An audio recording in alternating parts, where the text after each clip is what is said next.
And what's going on in your love life right now? I feel like I've been wearing an 80-pound weighted vest for probably a decade. And I finally just f***ing put it down. Sophia Bush, welcome. Thank you for joining us today on set at your Glamour cover shoot. This has been a pretty amazing day. This is a very comfortable setting for you. You have already done a number of podcasts. Talk to me about drama queens and work in progress. Do you think that people give you more when you're talking in the audio world versus maybe sitting down in a television studio? What do you think about that? One of the things that I love about doing the audio version of something is that I can do it from anywhere. I don't need much equipment. I don't need hair and makeup, and nor does anyone on the show. No. I really like. Sweats. Yeah, I can podcast in my pajamas, which feels deeply chic. Yeah, I love that. And I think it does even subconsciously allow everyone to relax a bit. So with drama queens, Yeah. the three of you reuniting in that way after so many years, how did your friendship with these women set you up for this long-lasting relationship and now this podcast? I always joke with people that the interesting thing about winding up on a show like we all did, it's sort of like an arranged marriage. Like, you don't know these people, and then you spend 17 hours a day for 9 years with them. In this, you really, in probably a very open way, tackled the misogyny on set. How was that, doing that publicly for your audience? I think it was really empowering for us to be able to tell the truth, and hard. But I think the only way out is through. And it has given us all an ability to kind of reclaim what was so amazing about our job and about especially our friendships, and take the trash out, which has been great. Last summer, you had made your West End debut. Yeah. An amazing production, an amazing role, something I know you were very excited about. That run didn't ultimately turn out to be what you wanted it to be. Took us through that. Yeah. I had been doing so much work to heal from what the girls and I went through in North Carolina, what I went through on my job after that. And one of the things I learned is that when you have repeat trauma, you learn to leave it at the door. You disassociate, you perform, you take care of your crew, you take care of your team, you do what you're meant to do, because that's your job and you're lucky to have it. And I realized that doing a play, unlike a show or a film, you do the same thing every day, you say the same words every day. It's like dance. To me, it felt like an opportunity to go and do somatic work as an artist and to get back in my body. And I wanted it, I craved it. I was desperate to know what my body was trying to tell me. And so going to London and getting into rehearsals, we danced every day. It put me back in touch with myself in the most incredible way. I couldn't have predicted that when half the company went down, and they never really figured out, they knew everyone had a virus, they didn't know what it was. And we were all out for a week, but everyone else started to get better, and I got sicker and sicker and sicker.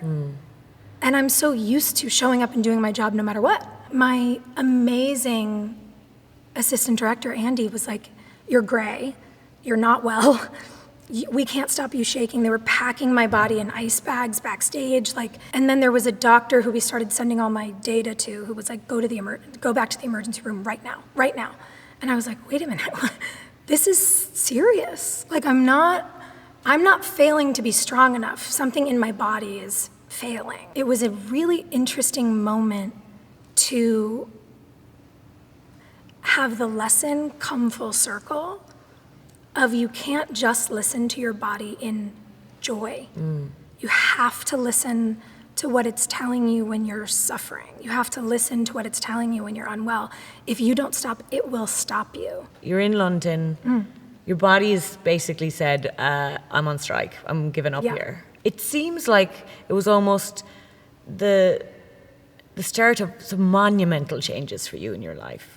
Not only in terms of, I'm going to stop and listen to my body, but there was also some serious romantic changes in your life. Do you want to talk us through that? Yeah, when you get baptized in the fire, like I did in the early aughts, it made me very much want to do the Homer Simpson in the bushes and just, and never, I don't like to talk about things in real time very often, or open my life up in any way that I don't have to, or, unfortunately, sometimes when it gets done for you. What's interesting is that people think things came apart in the summer. With your husband? Yeah, with my ex. I think that's just when things became undeniable.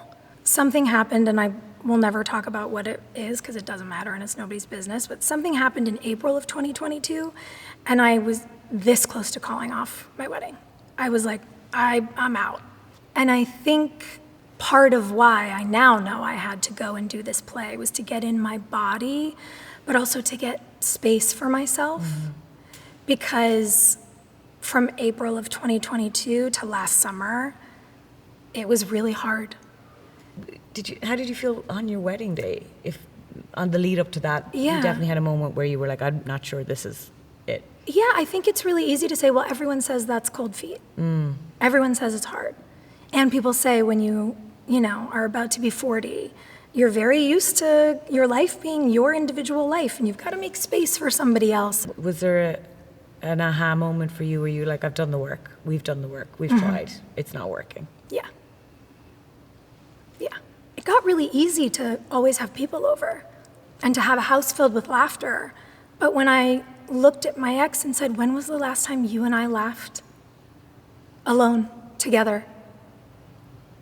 And we couldn't answer the question. It was kind of like, what are we doing?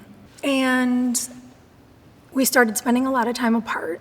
But you were still officially together at that stage? Or you hadn't said to the world? Yeah, we hadn't said to the world. The plan was not to say a lot to the world, but I discovered things through this summer that made the plan change. Would you have done anything different in terms of when you talked about following your gut? It feels like you got to this point where finally you were listening to all parts of your body. But people train us out of listening to it. And I think particularly for me, the work of my life has been to learn to listen to it more quickly, because from a very young age, bad things were happening and my job was to perform as if they weren't. Something that was really profound was how long a lot of us have been doing the work. My best friend and I had spent a year talking about, we're really good at all the professional stuff, and then this is what's happening in the personal space.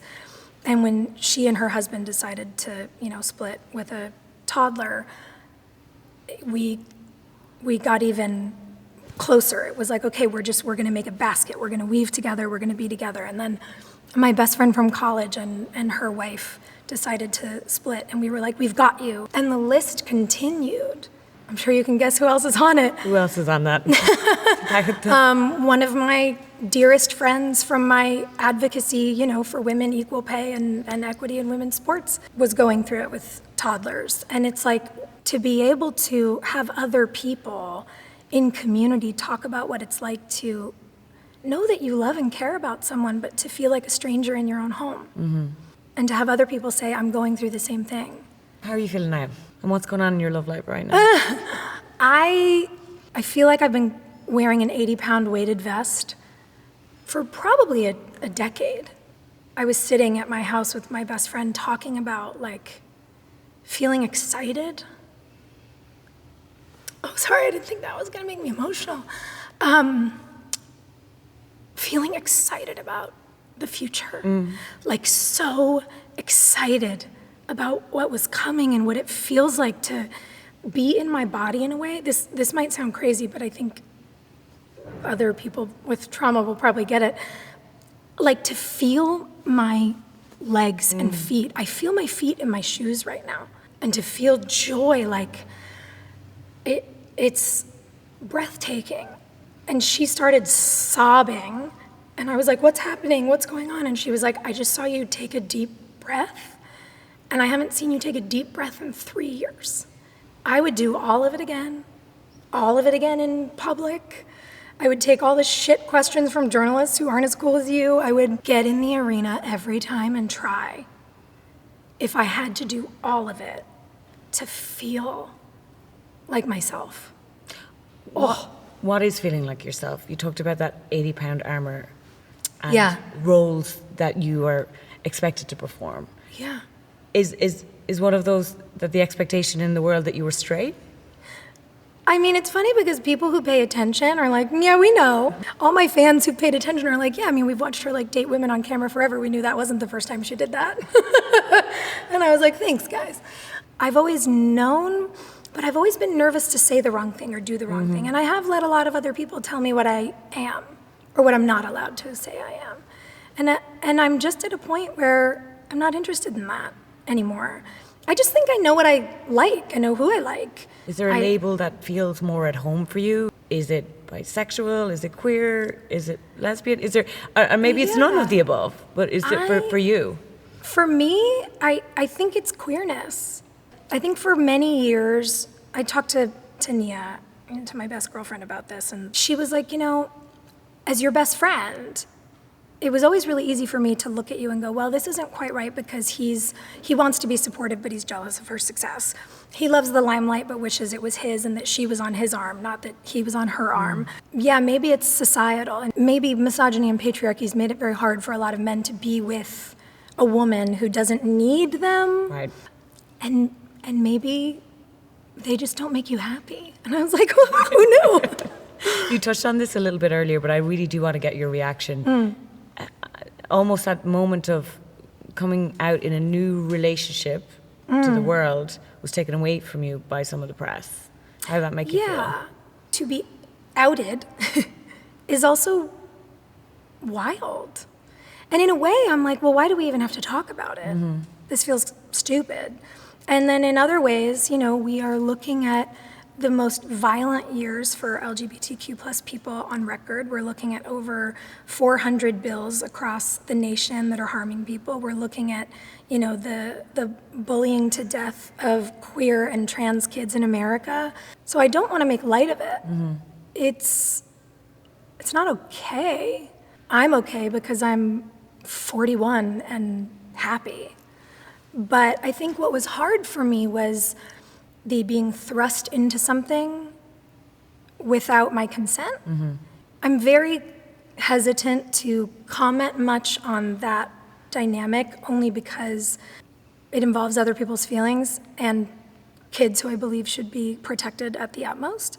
But for me, what was hard was like looking around going, wait, what is this narrative? Like, I've been in the media for 20 years. If I had something to hide from you, I would have hidden it. Everybody calm down. The beauty of having something like bloom, and then it was sort of like, oh my God, there's like a flower growing out of this bombed out parking lot, and now it's being flamethrowered. This is wild. Do you have the capacity to fall in love again, be in love again, be in something that, you don't have to do all the work? Yeah, for the first time in my life, I know what ease is. I am the most excited about the future that I have ever been. And I don't feel like I owe anything to anyone. I have never been more in integrity in my life. I think if I wasn't so healthy and happy, I might feel the need to litigate about it or whatever. Things will be revealed. And the thing that has been revealed to me is who I am and where my joy comes from. All I'm making space for is joy. And yeah, I would have loved for a lot of things to have happened a little differently. But at the end of the day, I have nothing to apologize for. The bonus of this whole journey is that I spend every day around a person that being close to is like getting shone on by the sun. Oh, I love that. It's pretty nice. I want that for all of us. I want people to find the right room.